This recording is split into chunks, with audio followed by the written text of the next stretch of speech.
जय श्री कृष्ण। वैशाख महात्म्य। ब्रह्मा जी का यमराज को समझाना और भगवान विष्णु का उन्हें वैशाख मास में भाग दिलाना। ब्रह्मा जी ने कहा, यमराज, तुमने क्या आश्चर्य देखा है? क्यों तुम्हें खेद हो रहा है? भगवान गोविंद को एक बार भी प्रणाम कर लिया जाए तो वह 100 अश्वमेध यज्ञों के अवृत स्नान के समान होता है। यज्ञ करने वाला तो पुनः इस संसार में जन्म लेता है, परंतु भगवान को किया हुआ प्रणाम पुनर्जन्म को हेतु नहीं बनता, मुक्ति की प्राप्ति करा देता है। जिसकी जिह्वा के अग्रभाग पर हरि ये 2 अक्षर विद्यमान है, उसको कुरुक्षेत्र तीर्थ के सेवन अथवा सरस्वती नदी के जल में स्नान करने से क्या लेना है? जो मृत्यु काल में भगवान विष्णु का स्मरण करता है, वह अभक्ष्य भक्षण आदि से प्राप्त हुई पाप राशि का परित्याग करके भगवान विष्णु के सायुज्य का पाता है, क्योंकि भगवान विष्णु को अपना स्मरण बहुत ही प्रिय है। यमराज, इसी प्रकार वैशाख नामक मास भी भगवान विष्णु को प्रिय है, जिसके धर्म को श्रवण करने मात्र से मनुष्य सब पापों से मुक्त हो जाता है। उसके अनुष्ठान में तत्पर रहने वाला मनुष्य यदि मुक्ति को प्राप्त हो तो उसके लिए क्या कहना है। वैशाख मास में भगवान पुरुषोत्तम के नाम और यश का गान किया जाता है, जिससे भगवान बहुत प्रसन्न होते हैं। पुरुषोत्तम श्री हरि संपूर्ण जगत के स्वामी और हमारे जनक है। यह राजा कीर्तिमान वैशाख मास में उन्हीं भगवान के प्रिय धर्मों का अनुष्ठान करता है, जिसने प्रसन्नचित होकर भगवान विष्णु का सदा उसकी सहायता में स्थित रहते हैं। भगवान वासुदेव के भक्तों को कभी अमंगल नहीं होता।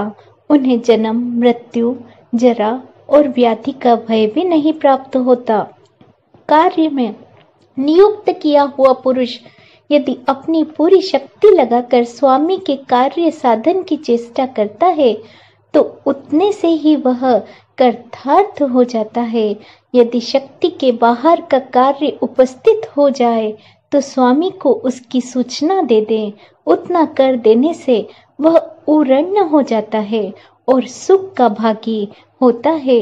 जिसने उस प्रयोजन का स्वामी से निवेदन कर दिया, उसने ऊपर न तो कोई ऋण है और न पातक भी लगता है। अपने कर्तव्य पालन के लिए पूरा यत्न कर लेने पर प्राणी का कोई अपराध नहीं रहता। यह कार्य तुम्हारे लिए असंभव है, अतः इसके विषय में तुम्हें शोक नहीं करना चाहिए। ब्रह्मा जी का ऐसा कहने पर यमराज ने दीन वाणी में कहा, तात, मैंने आपके चरणों की सेवा की है, सब कुछ पा लिया है। तब ब्रह्मा जी ने पुनः समझाते हुए कहा, धर्मराज, राजा कीर्तिमान विष्णु धर्म के पालन में तत्पर है। चलो हम लोग भगवान विष्णु के समीप चले और उन्हें सब बात बताकर पीछे उनके कथा अनुसार कार्य किया जाएगा। वे ही इस जगत के कर्ता, धर्म के रक्षक और नियामक है। इस प्रकार यमराज को आश्वासन देकर ब्रह्मा जी उनके साथ श्री सागर के तट पर गए। वहां उन्होंने सच्चिदानंद स्वरूप गुणातीत परमेश्वर विष्णु को सत्वन किया। ब्रह्मा जी की स्तुति से संतुष्ट होकर भगवान विष्णु वहां प्रकट हुए।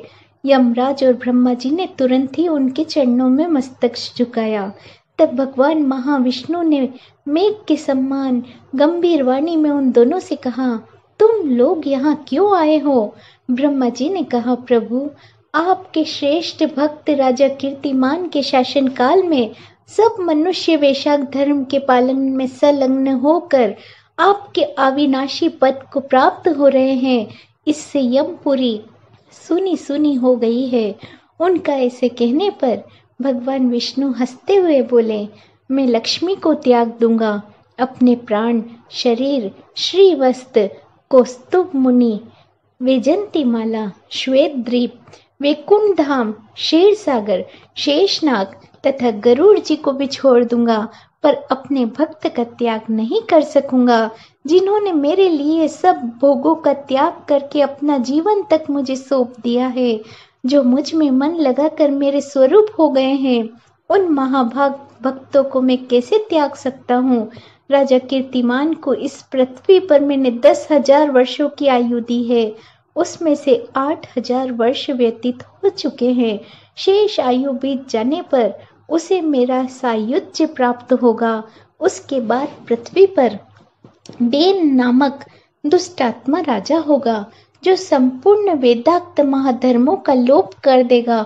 उस समय वैशाख मास के धर्म भी छिन्न भिन्न हो जाएंगे।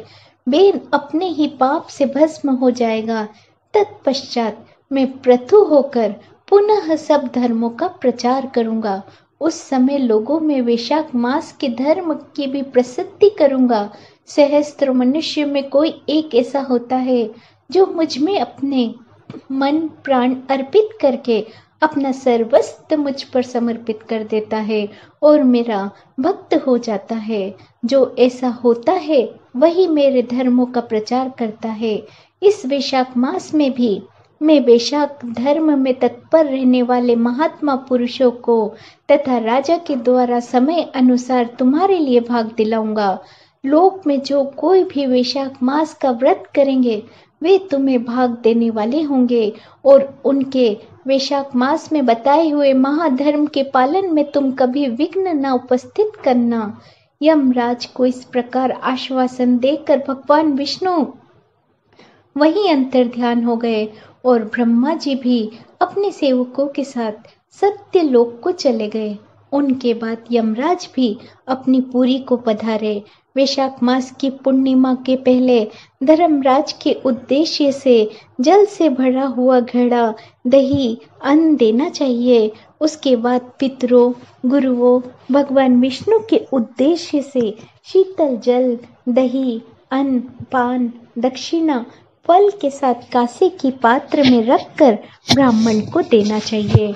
भगवान विष्णु की दिव्य प्रतिमा वैशाख मास की महात्म्य कथा सुनाने वाले दीन ब्राह्मण को देनी चाहिए। उस धर्म वक्ता ब्राह्मण को अपने धन से भी पूजित करना चाहिए। राजा कीर्तिमान ने सब कुछ उसी प्रकार किया। उन्होंने पृथ्वी पर मनोवांछित भोग भोग कर शेष आयु पूर्ण होने के पश्चात पुत्र पौत्र आदि के साथ श्री विष्णु धाम को प्रस्थान किया। मिथिलापति ने कहा, महामते, दुरात्मा राजा बेन प्रथम मनवंतर में हुआ था और वे राजा इक्ष्वाकु कुलभूषण कीर्तिमान वैवस्वत मनवंतर के व्यक्ति हैं। यह बात पहले मैंने आपके मुख से सुन रखी है, परंतु इस समय आपने और ही बात कही है। यह राजा जब वैकुंठवासी हो जाएंगे उसके बाद राजा बेन उत्पन्न होगा। मेरा इस संशय को आप निवृत्त कीजिए।